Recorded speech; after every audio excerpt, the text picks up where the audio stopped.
Beacon Press Audio presents Proud Boys and the White Ethnostate, How the Alt-Right is Warping the American Imagination, by Alexandra Minna Stern. This audiobook is narrated by Frankie Corzo.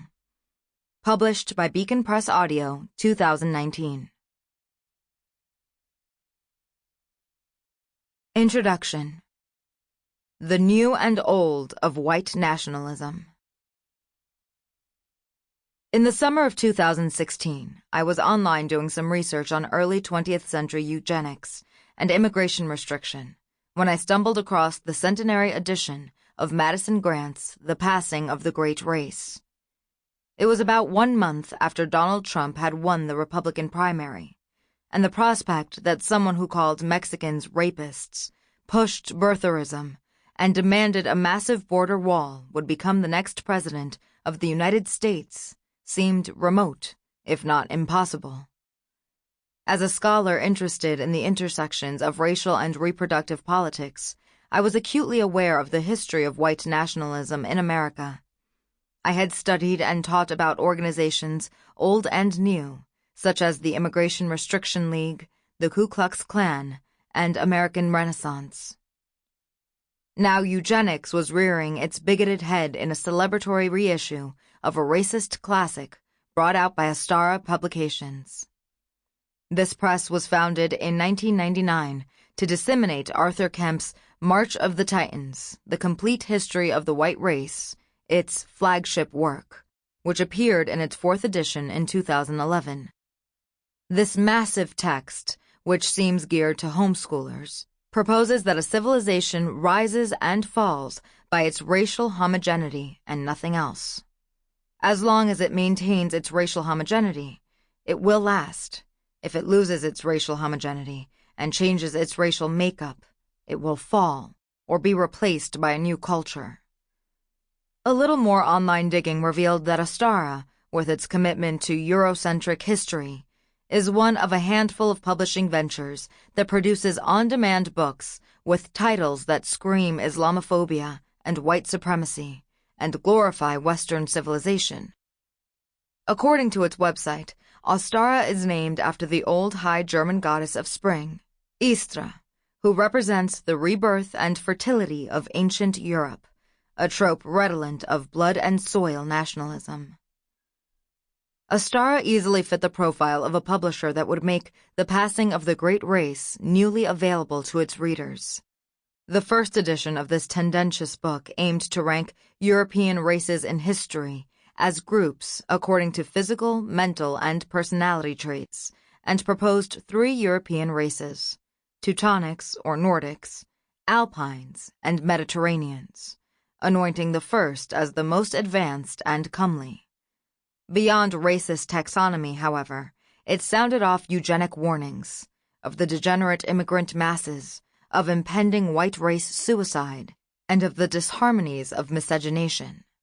Alongside a plethora of early 20th century tracts about the biological inferiority of every racial and ethnic group save Northern Europeans, The Passing of the Great Race served as fodder for the 1924 Johnson-Reed Immigration Act, which set racial quotas on immigrants based on nationality. This legislation hardened existing bans on Asian immigrants, placed strict limits on arrivals from Southern and Eastern Europe, and facilitated the formation of the U.S. Border Patrol.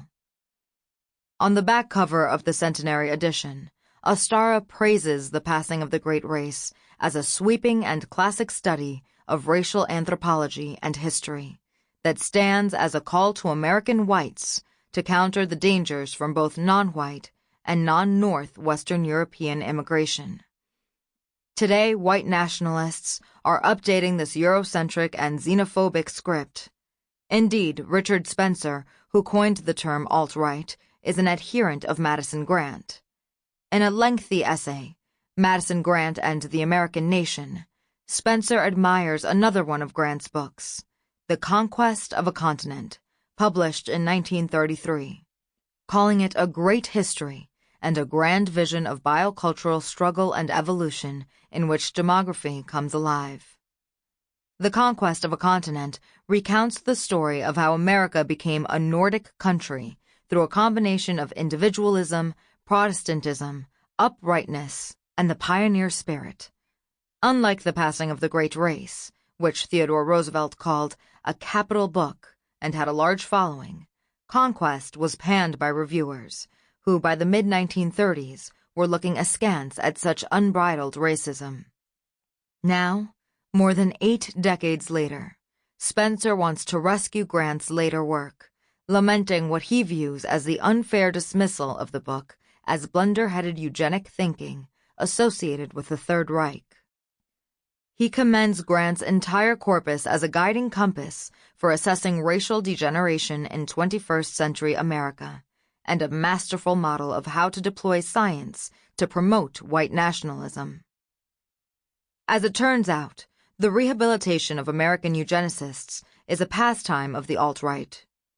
4 years earlier, in 2012, Palingenesis Press, based in the UK, published an edition, now out of print, of The Passing of the Great Race.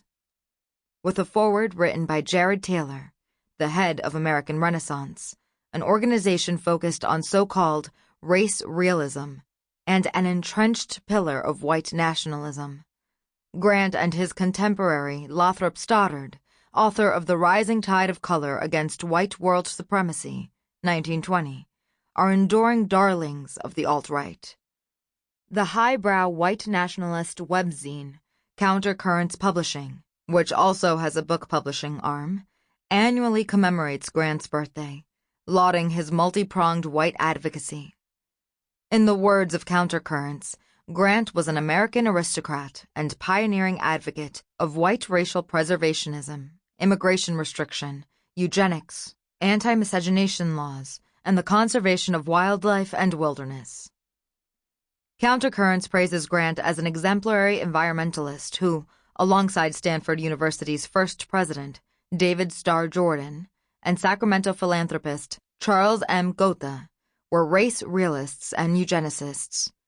Countercurrents also memorializes Stoddard's birthday, extolling the virtues of his racist study of the Haitian Revolution and his more widely known The Revolt Against Civilization, 1922. Although Countercurrents concedes that some of Stoddard's ideas seem trite today, it emphasizes the contemporary relevance of his contention that a nation's breeding policy is at least as essential a factor in geopolitical strategy as trade policy or defense. Like many Americans, I was disconcerted and spooked by the alt-right's breakthrough into politics, media, and culture. Now it was surfacing in my research. I recognized its catchphrases, such as white genocide, and its recycling of stereotypes about people of color, crime rates, and IQ scores. Struck by both the familiarity and the strangeness of the alt-right, I decided to bear witness to it in real time. Was the alt-right simply old wine in new bottles, the latest incarnation of American eugenics, racism, and anti-egalitarianism? Was it something novel, with the potential to reshape politics and discourse, abetted by a sympathetic Republican presidential administration, an upsurge in national populism, and a context of simmering white rage? Could the alt-right appeal to younger generations of white Americans who might be swayed by anxieties over demographic despair and tantalizing visions of racially homogeneous homelands? What were the cultural and political implications of the circulation of the alt-right lexicon, as terms such as ethnostate, human biodiversity, conservative, and snowflake entered the American vocabulary?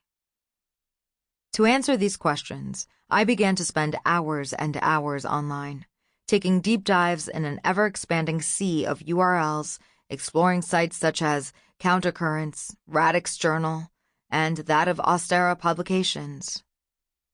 Some of these sites had been actively posting without interruption for years, others distributing on-demand books and offering occasional posts, and some were moribund webscenes with archived content. In order to mine the intellectual bedrock of the alt-right, I set out to read and analyze its quasi-scholarly work as a formidable form of knowledge production, in an era of rising authoritarianism and ultra-nationalism across the globe. Sample complete. Ready to continue?